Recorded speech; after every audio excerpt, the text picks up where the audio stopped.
Welcome to Sacred, the podcast that invites you to reclaim your intuition, resist exploitive systems, and remember the love that brought you to teaching and caregiving in the first place. We are your hosts, Angela Carolina Garcia and Lauren Staubel. Join us on a rough and tumble journey of reckoning and transformation. Hey everyone, we're here on episode 2. And before we jump in to our conversation, let's take a moment to arrive. I'm feeling water today. Water keeps coming up for me. So feel free to just breathe your regular breath. Get comfortable. If you're driving, if you don't get too comfortable. But wherever you are, just allow yourself to feel the seat underneath you, the floor underneath you, and then breathe in. And exhale. And then if water is calling you like it called me, see if you can bring your awareness down deep until you can feel the gravity of the earth. And then breathe that in. Inhale. And then exhale, pour breath like a wave spilling over. And then as you inhale, imagine that gravity pull. And then exhale, spilling onto the sand. And do that as many times as you want to. Or you're just breathing.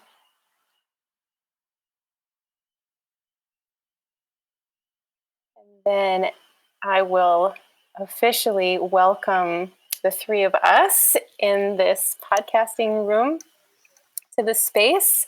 I am really excited. Our guest is Nahiomy Miller today. And when I first met Nahiomy, we were at the NAEYC Public Policy Forum. And I immediately, once I heard Nahiomy start talking about her work with children, specifically the way that she was coaching children to experience their emotions, and the tools she was using in order to do that, even just her reverence for the way she was talking about children's development, I was like, we have to invite Nahiomy to talk with us in a sacred conversation. She's a mom to 3 kiddos, age 12, 8, and 1. And I thought, Angela, let me introduce you to Nahiomy. You're gonna be so excited. And so once they saw each other, it turned out they already knew each other. So how'd you guys meet? Yeah, I was presenting at the MAEYC conference last fall, and I was doing work I was talking about the embodiment of, like an embodied experience of sensory integration when working with young children. And Nahiomy approached me and we started talking, but it was just like a brief connection. And then you introduced it and oh, we've met before. Yeah. So it was the class that stood out to me the most. I learned so much from it, and I took away so much from it. I became so much more aware of how I was really taking in all those emotions and everything. So I left with it thinking, oh my God, I love that. Well, Nahiomy, will you tell us a little bit more about yourself and as you get to it, the love that brought you to teaching in the first place?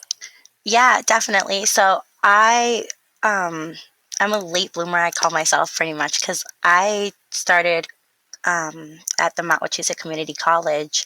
I was already 28 years old. Before that, I was a stay-at-home mom with my kids.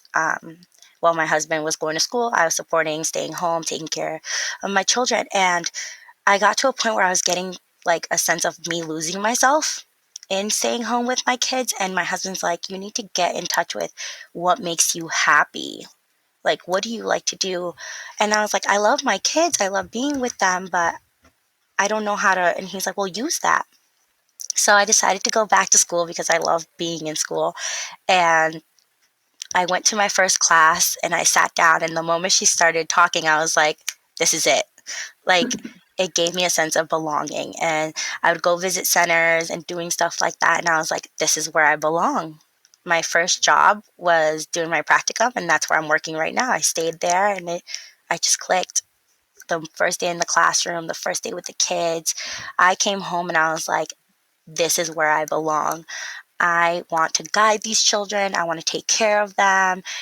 They brought me joy into my life, and they didn't even know it. I mean, as far as they knew, they're like, oh, you're our teacher. You're here to play with us. That's awesome. And I'm like, no, you guys are making me so happy.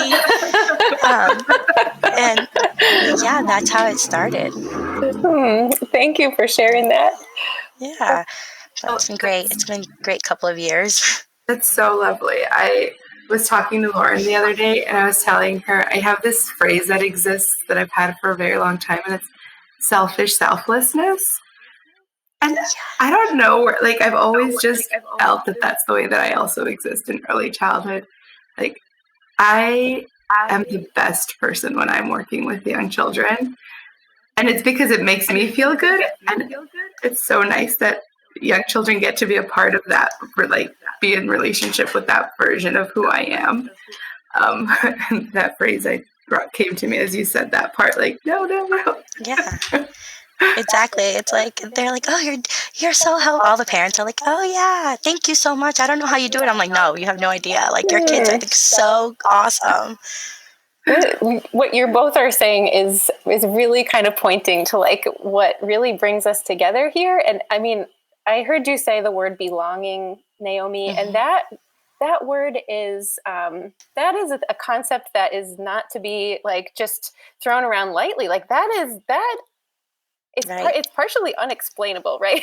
And I do think that it points to the sacredness of the relationship between a child and their caregiver when it's reciprocal like that. Right. So, you know, in teaching and caregiving relationships, this unexplainable connection that we sense, it could sometimes be immense frustration, right? Because it's full spectrum. And actually, I'll just put a little side note in there. I was talking to my therapist earlier this week, and how I was just remembering when I started to learn how to feel stuff. And at that time, it didn't matter to me if it was sad or angry, because before that, I wasn't feeling stuff. I had really, turned it off for a while. And I feel like, children remind me of that full spectrum, it feels so magical and intense, right? And sometimes that's frustrating. But the way that we feel and respond to each baby or each group of children, it is sacred. So what is that, when we think about that idea of sacred relationships, what does it mean to you? For me, it's more of like the effort that we put in with the children, like that individual relationship. I always look at each kid like, you come in here and most of them, you don't know me. And I always think like kids, like we're the first person that they almost get to choose. Like, are you someone I can trust? Because up until they get to us, think about it, they're surrounded by family and they just born into it. Oh, I love you. Like that's natural. That comes there. We're the first person that they build a relationship with. And that's so important because we have to teach them, guide them, but also keep that trust and that safety there. So it's a very like sacred, because you have to know each kid and how to approach each one as an individual. You have to see them for who they are. You can't just treat them all the same. So that's what my sacred relationship means to me. It's like the individuality that comes for each kid and how I approach that relationship. That like felt like right in the middle of my belly. It reminds me of the last classroom that I was with. Actually, the classroom I was teaching with Lauren when we were working together at the same school, and we had so many personalities in that classroom. There's 22 students, and I can't say like there was like one group of students that were similar and another group of students that no. There was 22 very different 5, 4, 3, 2, 1-year-olds in that space. Well, not 1-year-olds or 2-year-olds, but 3, 4, and 5-year-olds. And the way that we would talk to even some of our 5-year-olds, all of them varied. And like the way that you could even look at them, like there was like, like you just sometimes give a look and like that one student knows like that's it. Definitely. But like, Yes. you cannot do that look with that other friend. With someone else. Yep. And it makes me think about those days. Yeah. Yeah. I get that 100%. Mm-hmm. And you mentioned it is sacred, and we're in a podcast called Sacred. And it also makes me think of like the intuition piece that goes into working in early child care. I think to be a teacher is to be intuitive. But there's something about being in early childhood that you can really like play with what that looks like. I was recently in a conversation on reflection that I was having, like it was like for a PD thing. And something that we really talked deeply about was the intention or the intuitive piece, but how like children are so soft because they're so young. And their limited experience with the amount of time they've been on Earth versus the adults are a little bit more hard because we've just been on Earth longer and our experience is longer. But when you're in a classroom with really young children and really young humans, like there's these two very different experiences, and it like creates this magic in the classroom that's like so interconnected with experience and the lack of experience, but how like experience is also being created in that at the same time. Yeah. I'm getting I'm getting more water right now just thinking about like, have you ever looked at the top of the surf? Oh, like the thing in the Science Museum in Boston. It's engineered to move like the waves of the river that you can see out the window. And of course, it looks like that because that's the way the water actually moves. But it's like every little drop of water is like moving in tandem, and even there might be a wave spilling out over here, but over here it could be calm. I guess it's different depending on what kind of water it is. But the way that you're describing it is like some days it really feels like everybody is moving together, and that is like that makes it all worth it. Yeah. Yes. And I think that's like the wave part. It's like goes into like how you come into the classroom too. Like if I'm off that day, it's like a ripple effect and you'll see it in there. And I'm just like, how are you picking this up? Like, how are you? And I'm just like, I need to check myself because this is like flowing off of my energy. Like if I'm stressed out about something else, I'll be like, wait, why are you? It's not you. It's me. And they make me reflect, and they don't even know it. They're just feeling the energy and just going along about their day. But it's definitely something like waves that you were talking about that you need to consider. I've been thinking a lot about that. And the other day I found myself questioning, do young children, the way they enter the classroom, how does it affect us? And then the next question I thought was, does it affect us in the same way that our like big, hard, maybe bad energy affects them?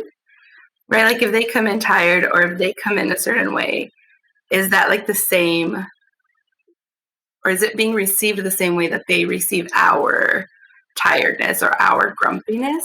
And other children at work, they like shake it off so much faster. Or like they come into school and they're like, I'm tired or I'm feeling sick, but like they'll put their finger in their mouth and they'll go and play. Or they'll like snuggle up on the sofa with their lovey and their book and their blanket and like chill out. And even as I'm saying that, it's making me realize that it's a way of modeling their own way of caring for themselves. Like I can't do any of that. Like my body is just saying that I have to do this other thing, or this is the thing that's going to comfort me. Yeah. Angela, that's making me think. About how we have to teach ourselves about self-care as adults. Mm-hmm. But I've been teaching about self-care for years now, and like before it was a thing, and I have never stopped to consider how children teach us to do self-care. I mean, I have thought about the sensory system and how, remember the student we had who liked to do headstands on the couch? And Yeah. I was like, this is not okay. Like, my mother would never allow headstands on the couch. Like, that is not how you treat an expensive piece of furniture. I'd be in trouble. So this was a trigger. I was like, this is not how we treat couches. But we had an occupational therapist on our team, the wonderful Lori. And she was like, this person is giving their sensory system what they need in order to regulate themselves in this classroom full of 20 kids and sometimes 6 adults. We had a lot of students in our class. And I was like, okay, reframing. Okay, this child is doing what he needs to do, even if it's handstands. I mean, we could have taught him to do something else, but our couch in that classroom really wasn't in very good condition anyway. But they do it, and it's unfortunate and frustrating to think about the way that we end up, I'm not saying us, but adults end up teaching children not to honor that. I mean, how many days do you want to just snuggle up on the couch for an extra 15 minutes and just go to work 15 minutes later after having, done what you need to do for yourself? But we don't allow ourselves to do that. And so we teach it out of kids. It's almost like backwards, where like we should take what the kids are doing and kind of be like, no, we need to learn like that. Like, how do we make sure that everyone's following like the kids' footstep when it comes to self-care and like showing emotions and things like that? Are good teachers. The times have changed. Yeah, exactly. So we're kind of getting at our next question. Was that where you were going, Angela? It totally was. Okay. So we would like to know from you, because Angela and I could go on for a very long time about this one. How would you describe the issues that interrupt the sacredness of teaching and caregiving relationships? Like, even, is there a moment or situation that you remember that forced you to kind of reckon with those issues? I think for me, it's like you talked about it earlier. It's like my own personal like triggers and like things like that, where it's like I need to see the child as an individual, but like, for example, like stomping your feet when you're mad, like I would be like, what are you doing? What? No. And now I'm like, you need to like check yourself and let that child stomp their feet. They're not hurting anyone. And if he's getting that energy and that frustration out, stomp your feet. You know what? I'm frustrated too. I'm going to go stomp my feet with you. So I think moments where my own triggers and my own like upbringing and things that, maybe weren't right when I was growing up or that were frowned upon growing up, those are the things that make me kind of like, ooh, like, okay, that you have to respect that child and their background and what they need at that moment. And you need to put your own like ego and your own like triggers aside and pay attention and be what that child needs. That's like the struggle for me that I have to like deal with. And you see it a lot in the classroom. I have 20 kids. Like, it's a lot from different places and they do different things. And I'm like, what's up? What can I help you with? What's going on over here?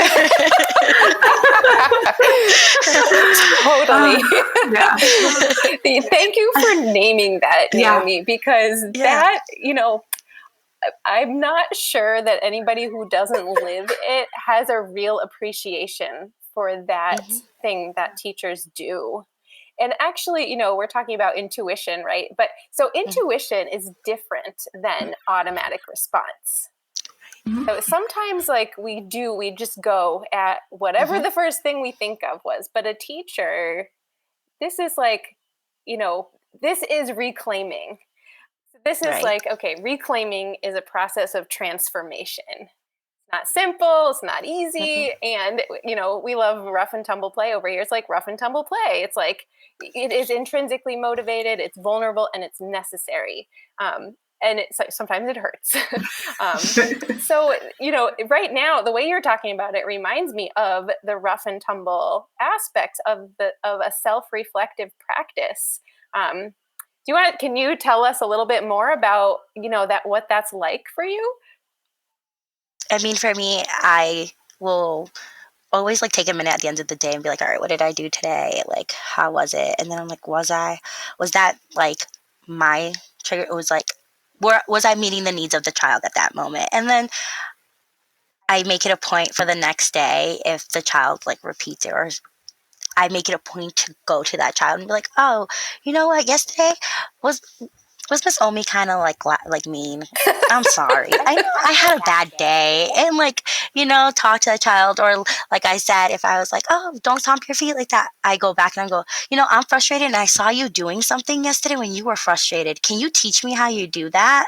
Maybe I need to learn how to do that. And I make it a point to kind of make myself more aware of it by respecting the child and going up to them and seeing them as being like, you know what, I mess up too, I'm human, and I do it with my own kids too.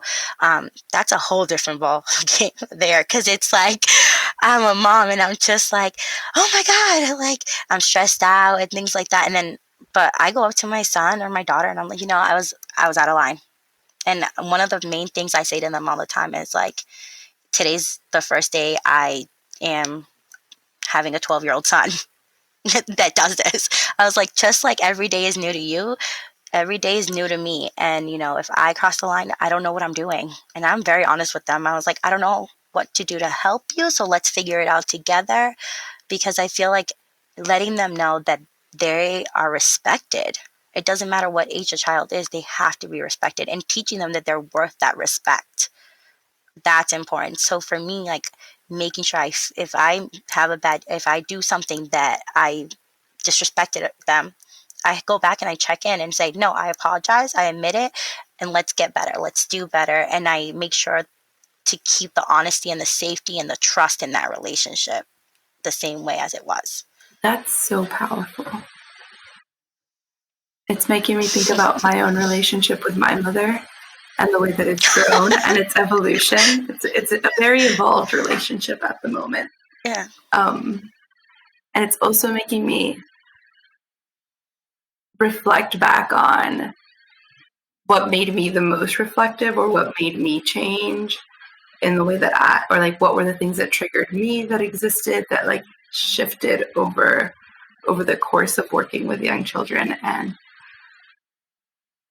you said something just now that really made me appreciate the power of working with young children. I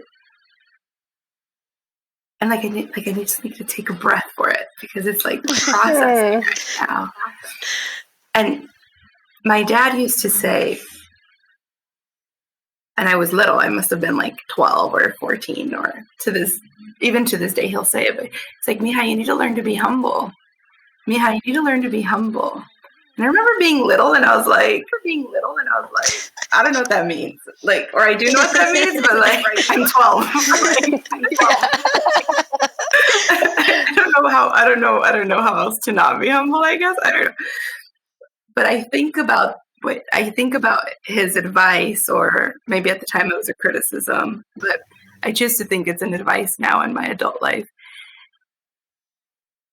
And the way you described your reflective relationship and the going back and the coming to of, I messed up, and then you go and apologize, the power to be an adult and be humble, the ability to do that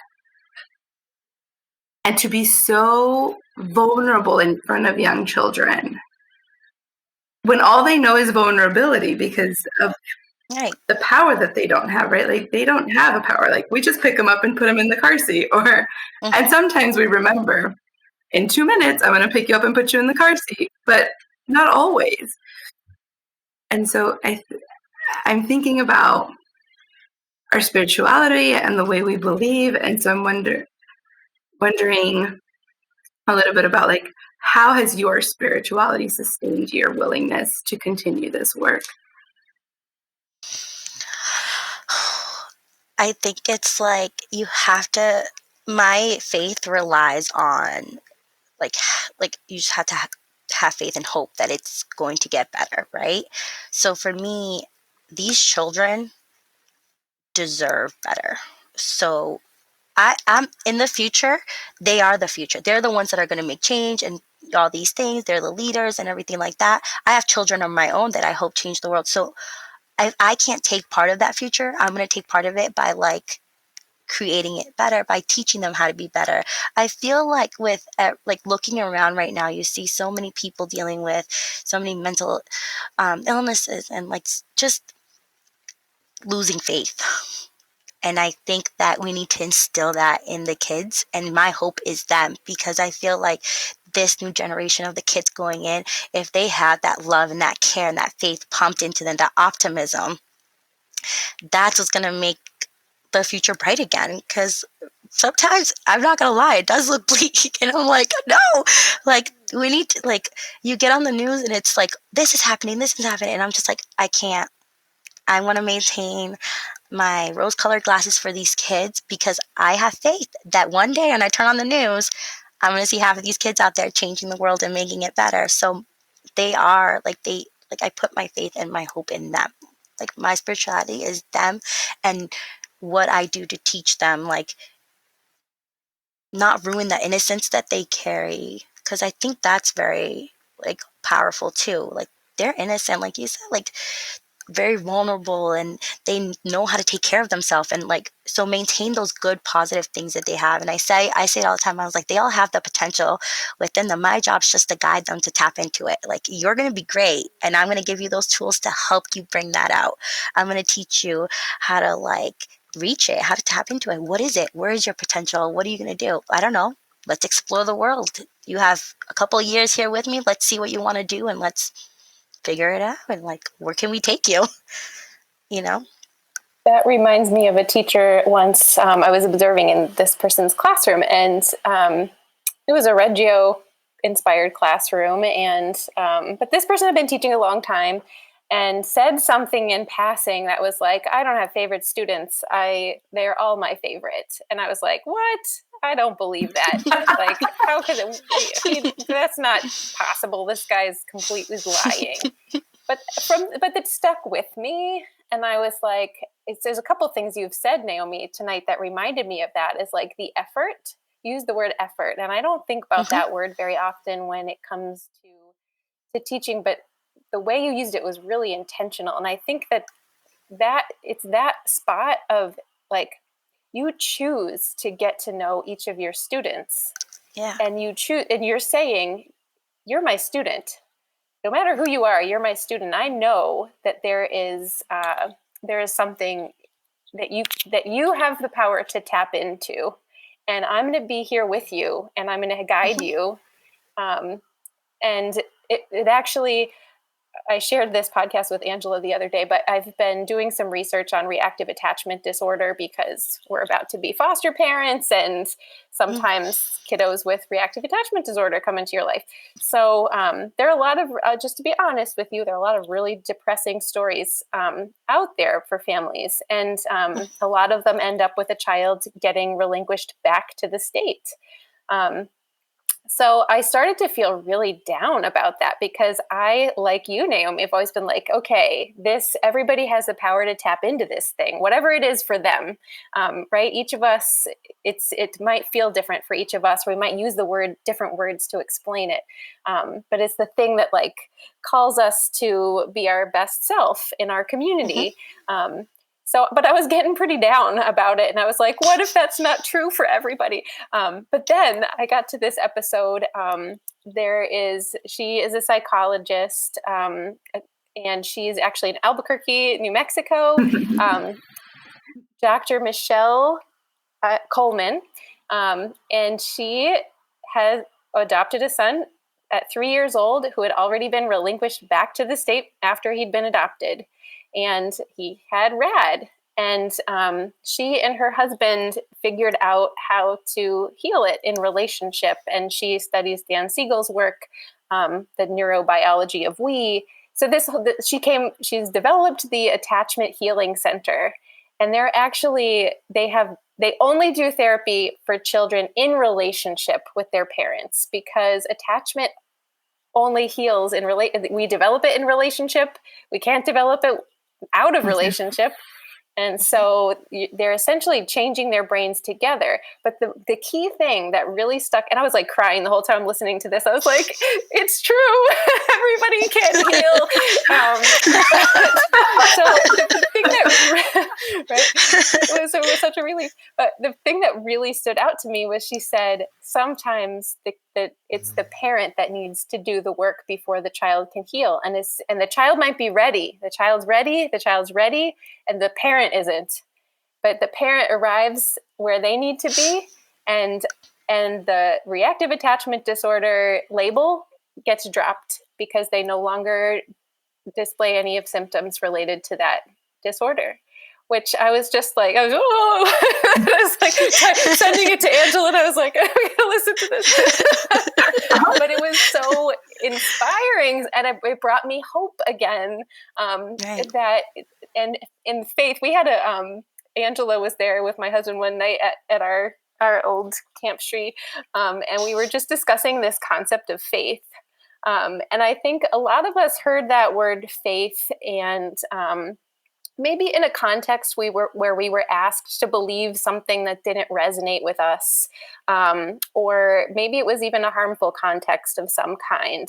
And but that kind of ruins that word if we kind of keep it in that category. For any of us who have, that association with that word, Angela and I were all like, no, faith is like, it's a choice. Like faith is a thing that you have to believe. You have to believe that we're working towards something like that. Right. It isn't what's happening now. We have a vision, right? And actually, this leads us to one of our questions. We have a long-term vision that includes thinking about thriving. And even, somebody was saying, how are we going to survive? But then I'm so glad I'm hearing this word thrive lately, of like, we're talking about teacher pay. We're not talking about just, making ends meet. We're talking about having a nice quality of life, because we do that hard work. And teachers don't need to be having 3 jobs. That one job is plenty when you're a teacher. Yes. Right? Yes. So, and I don't think everyone sees that. I think that's the biggest problem there. I feel like they come in, like maybe they just see what they want to see, I guess, sometimes. I feel like they're not really listening to what we're doing. They're not really putting themselves in our shoes. Like, it's kind of like, it doesn't affect me, so therefore you stay over there, I stay over here type thing. That reminds me of Lauren and I had this conversation once about the parents in childcare sometimes not seeing the conditions that the teachers are in, and like the blinders that might exist for whatever reason that they are there. And it makes me wonder how, or I don't know if it's the how, but sort of what keeps them with their blinders on so that they don't actually see the conditions that teachers are in. And I don't think that it's intentional. I think that parents really want the best for their children, which means that they also need the teachers to be there, or they want the teachers to be safe, or they want the teachers to be healthy. But I sometimes also wonder, how do we build relationship with families? And is it our whole responsibility as the teacher to do it? And how much do we give and take in that relationship with parents? Because I think like that's a big issue, right? Like that relationship. It's a big issue. And the conditions that come with being in those relationships is what I'm thinking about. Because Right. We know that in some spaces in childcare, there's subsidies and parents are being supported in funding their children being in childcare, and some people are paying up to $50,000 in childcare a year.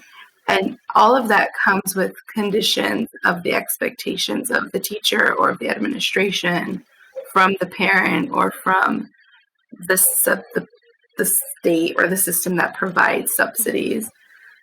And I'm wondering, what is it, something that you do in your practice to sort of support that relationship? And I know you're a big advocate in your work. Yeah. And feel free to jump in. So my main thing when I get a new parent or when a child transfers into my class or anything like that, I always introduce myself to the families, and then I kind of try to get a vibe of what kind of parent, are they the kind that just comes up, hi, talks to me, or are they more shy? If I see that they're more shy, I tend to always find something about the child, like a story, an addict, something the child did that stood out to me. I feel like as a parent, I like hearing stories about my kids because it makes me know, oh, you're paying attention. And especially stories that are individual to a child, oh my God, I have this one little boy and his new thing is, are you serious? And he'll just be like, are you serious, Omi? Are you serious? And I'm like, I am so serious. And he's like, you're so serious. And so his father comes in and his father's on the quieter side or everything like that. So I made sure I was like, oh, he's been so funny lately. His favorite thing to do is tell me am I serious? And his dad lit up and was like, I know, I have no idea where he got that from. He does that to me all the time. But that right there, telling that one story, it's I'm paying attention to your child. Your child's safe with me. I see him. And I think that right there is my first bridge to go ahead and be able to establish that relationship. And I make it a point to say something about the child, or because when they, or even talk about my own kids, oh my God, yeah, my kid did that too. I find ways to try to relate to them because I feel the more they can trust me, the more comfortable they'll be and the more they'll tell me. My relationship with my parents are extremely important to me. I'm lucky enough that I have someone else in the classroom with me. My director's in the classroom with me. And for the most part, I'll do the morning check-ins. And she's great about letting me stand at the door and be able to have those conversations because I use those and I relay it back to her. But that's when I get to check in with the parent. And the one thing that I tend to do too is be like, how are you doing? I had a mom whose daughter went on vacation without her to Mexico to visit the grandmother. And when she came back, gave the child a hug. The child was all happy. And I looked at her and I go, how did you do? How are you? And she was like, oh my God, I cried. But I gave her I see you too. You're just as important because you're a part of that child. And so I want to make them feel your child's important, you're important.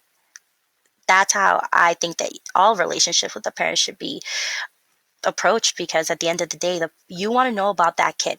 I've been talking, I say it all the time, the kid, you have to see the whole kid as an individual, as who they are. In order to do that, you also need to know the parents and they need to feel comfortable. If a parent comes in upset, come over here. What's going on? Talk to me.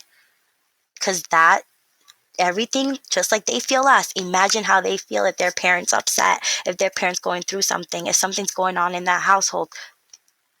The child's going to feel it too. You can't help, and then you can go ahead and spend all day long taking care of the child. Guess what?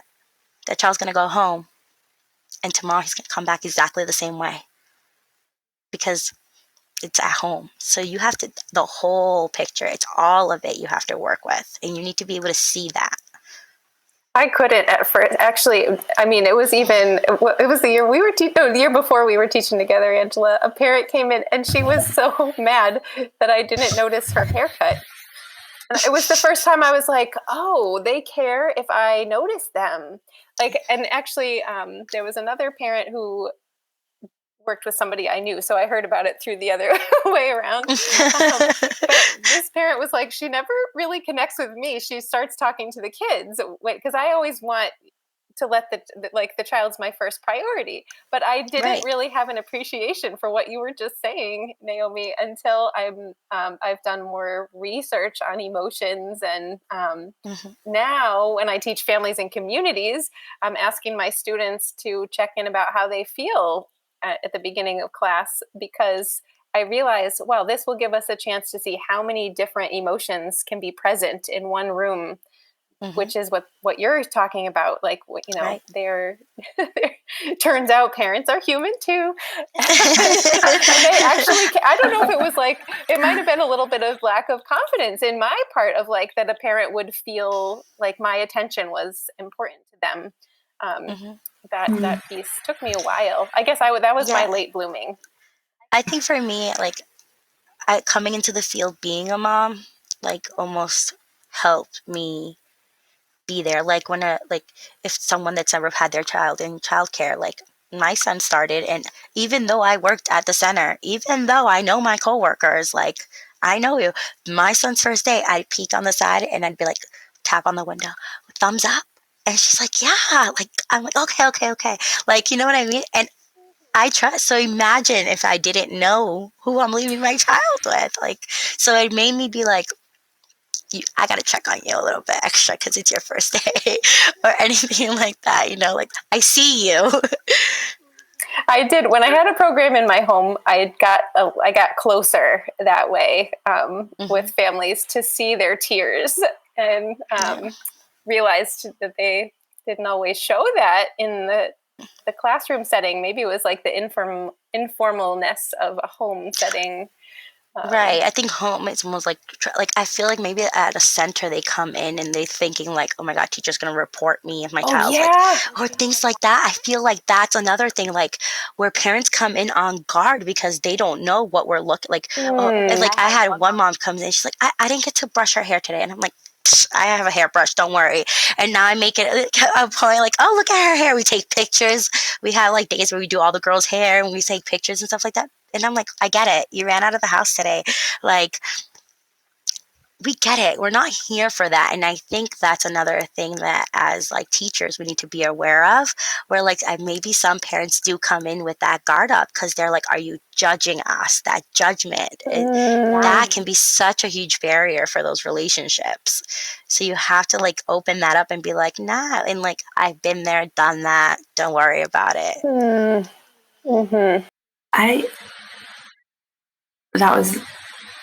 That reminded me, someone once talked to me about, we were having a conversation about advocacy. And she said, I just don't advocate the same way you do because I would be like in that person's face, or I would be in the director's face, or I'd be in the family's face saying like, I just have rights as a teacher. And I remember thinking about what a privilege to be able to talk to your boss that way. Like, I don't have the same privilege to do that. I also can't afford to lose my job if I did do that. But then it also, I remember responding and saying, I don't have to advocate the same way you do to know that I'm advocating for my students. And the way that you're speaking right now, Nahiomy, is making me think of a very powerful way of advocating for young children and for families, allowing them to feel fully seen in your care, or allowing them to feel fully safe in your care, is a form of advocacy, because there's so many contexts or other spaces or other classrooms that they could be where they are invisible, or they are being dehumanized, or they aren't being valued, or they are being judged. But then they get to go into your classroom and have a moment to feel so seen and so heard. Like, I'm thinking about the nervous system, and like you have to find a state of calm to be able to make decisions, or to be able to move forward, or to be able to be verbal, and to feel safe and calm and seen, to then be able to say, it was really hard for me to leave them this morning, or we're having a really hard time at home, gives us insight in how do we support them within our community, within our early child care system. It's powerful. Right. Powerful. And like that's the thing, like I know that because I have these relationships with my parents, because honestly our centers like really tries really hard to have these relationships with my parents. I know that is something that I can be like, we support you, and now we need you to support us. So when the whole we went down to Washington D.C. for the public policy forum, I came back and I was ready. I was like, they hear from teachers. I think they need to hear from the parents. And I talked to my director, and my director is extremely supportive. And she's like, what are you thinking? What are we doing? And I was like, I want to make a video. Let's get the parents talking. And we asked a couple parents already, but we're having it's our parent social, and we're going to talk about advocacy and everything that is going on. So it's almost like you let us into your lives as our families, and now it's time for you to come into our lives as teachers. This is what we're doing. This is what we're struggling with. This is the behind the scenes stuff, and we need your support. So we're opening it up for whoever wants to speak up on it. And I already recorded one, and I had a moment with her before I started recording her, and I go, do you know what's going on? And I started talking to her about the pay and the staffing issues. I'm like, you're here at our center, and you saw what happened when we lost 2 staff members. You saw how tight we are and everything. Do you understand why we're so tight? Do you understand our numbers and the licensing? And I started explaining her a little bit. I didn't go in depth, but I was like, we have regulations that we need to follow in the classroom, and this and that. And she's like, oh my God. I'm like, can I ask you a question? And I was like, and I was very honest. I was like, how much do you think I get paid? And she looked at me, and I was like, I get paid $18 an hour. I can make more at Target. But I'm here. She literally, her face dropped, and she goes, I was like, take a minute, take it in. And she's like, wait, for real? Like, after everything you do here? And I'm like, everything I do here, I have to have CPR, I have to have this, I have to be able to, I have to have knowledge in this and that and this and that. And she was like, okay, I'm ready. And she did the video, and she made so many good points about how it affects her and her feel. But I told her, I was like, we talk about childcare being the workforce behind the workforce. They've heard that, but you're the workforce. So now you need to speak up. You keep the economy going, just because you guys, your jobs, if we're not here, you can't do them.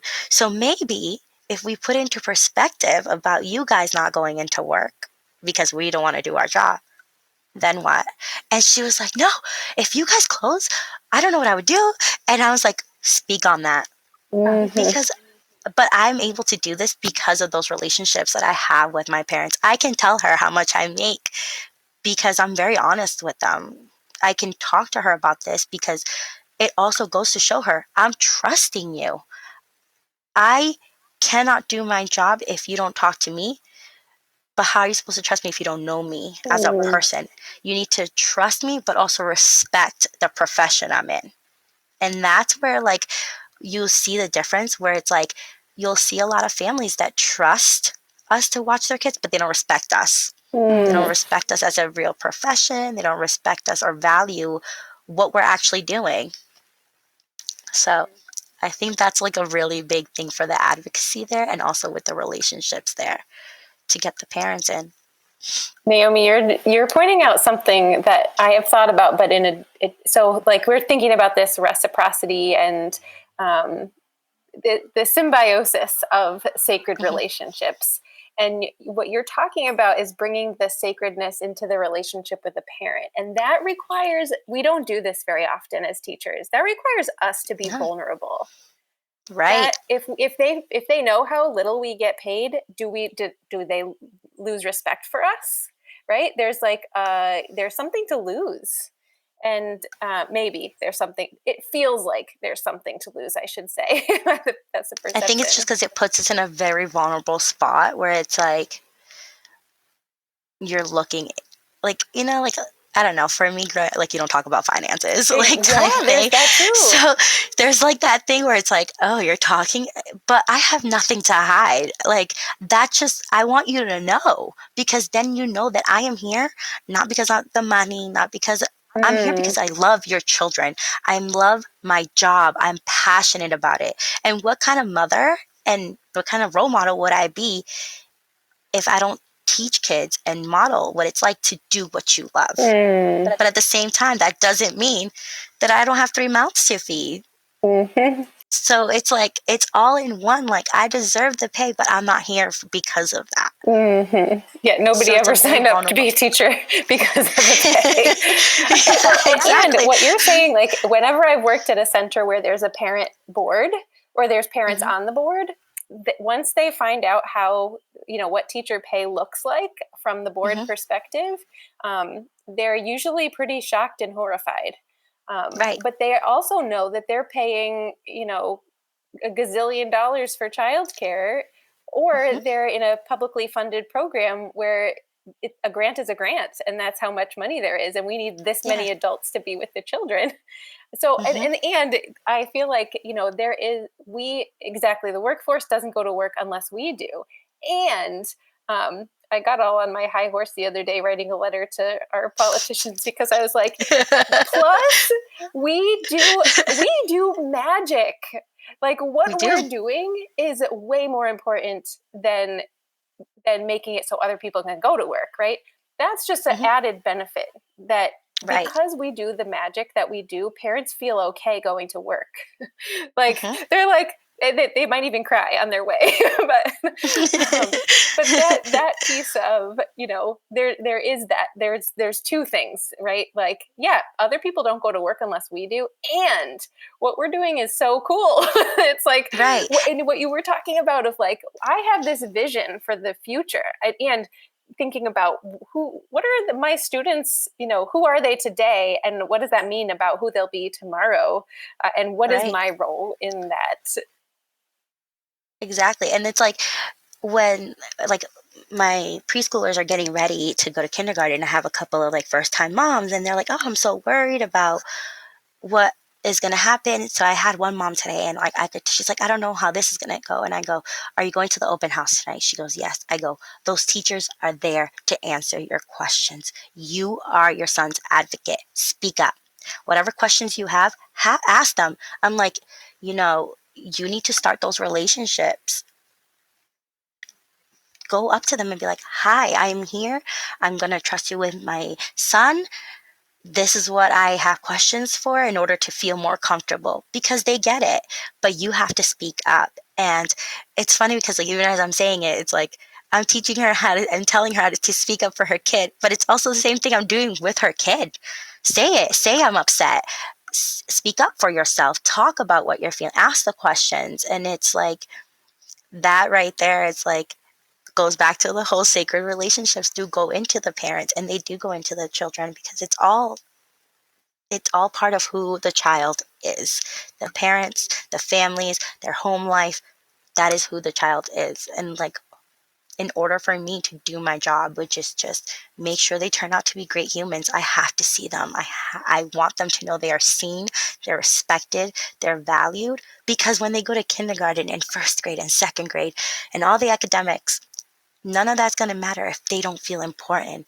I've never heard of a kid be able to do his homework or his like schoolwork feeling bad about himself or upset or not knowing how to deal with all those feelings. Like, think about how frustrating that must be if he doesn't have or they don't have the words to say, I am upset today. This work is frustrating to me. That kid's whole public school system or wherever they're going is going to be horrible. Their whole experience can be horrible if they don't have those words. So my job is to make sure they have those words, social and emotional. We're gonna label these emotions. We're gonna work and get the tools to do it, ABCs, 1, 2, 3s, they'll handle that over there. Yeah, right. Nahiomy, we promise to offer our listeners practical tools and guides or frameworks. It sounds, for reclaiming intuitive teaching and caregiving relationships, it sounds to me like that's what you just offered us. Right. Let me see if I got this. So it sounds like you're saying, okay, so the role of the teacher, right, is we're teaching self-advocacy. We're teaching self-advocacy to the child. We're teaching it to parents. I'm going to back up a little bit before you started that piece and say we're also teaching ourselves self-advocacy to, change our conditions. So there's this kind of like self-advocacy. It seems like a kind of maybe even container or foundation or something. Right. And then within that, right, it's like, how do I say what I need? How do I feel comfortable asking a question that I'm curious about? And what are those relationships? How can those relationships be reciprocal on that foundation of self-advocacy where we're sharing, right? Self-advocacy requires that we share the power. I think when we want everyone to be doing it. Right. Definitely. Yeah. Like you said, it's also like for me, the fact of like, we all work together, like we're a village, and it's self-advocacy, self-love, self-care. It's all, I think the biggest tip thing that I could take away is see the child and everything that includes, and then help the child how the child needs to be helped. So like self-advocacy for that child is going to be different. So it's focus on the self, that little tiny human self, because each self is different. It's not all the same. Self-advocacy is not going to look the same for one kid that it does for another. Like it's all about, for one kid, getting to the point to be able to say stop to someone else is going to be a different process. It might be a longer process. For another one, they might have the words but also be physical with it. So it's like learning who the child is and how to like in a way that works for the child too. So my thing would be to focus on the self, like as in the self, like the child self. Recognizing you said to truly see the child. Yeah. Isn't that what we all want, right? As humans, to see and be seen. And that is vulnerable. It is because we can't have a sacred relationship if we aren't vulnerable. And like being in this field, like the sense of belonging I got here, and I think it was because it was the first time, and it made me like this is the first time, not that somebody else is seeing me, but I think this is the first time I can look in the mirror and see myself. Like this is the first time I can say like, oh wow, you made your happiness did not depend on anything else. You worked, you got here, you found what you're passionate about, and now you're doing the work. It's the first time like I look at my accomplishments and say, you have done this, you got here, and like, hey, I'm proud of me. I see me. And I think that's such like a big thing. And I want those kids to do that. So I see them to teach them so they can do that. Like, you need to look in the mirror and love yourself. Like, this is how you have to do it. Oh, I mean, the listeners can't see our faces right now, but Angela and I are like totally like nervous system. Yes. Yep. Yeah. But it was a long journey, but I think like that's what it is. It's like I belong because I see myself. And so try to see yourself so that you can help those kids, because I don't know, they really are going to change the world this fast. Yeah, really are. They're resilient. They are. Well, thank you so much, Nahiomy. I you do a lot, and you made some time to be with us and our listeners, and of course. And we have a lot of gratitude for that, and for sharing your gifts with us. Oh, thank you for this opportunity. I'm excited that we got to have this talk. Like it almost like, I feel good. And thank you to our listeners. We just want everybody out there to know, if you want to keep the conversation going and to get monthly reflection prompts related to each episode, you can sign up for our mailing list. And if you want to play with us in real time, exploring the ideas in the episode, please come to the next campfire chat. We look forward to our next sacred conversation with you. You could check out the show notes for details.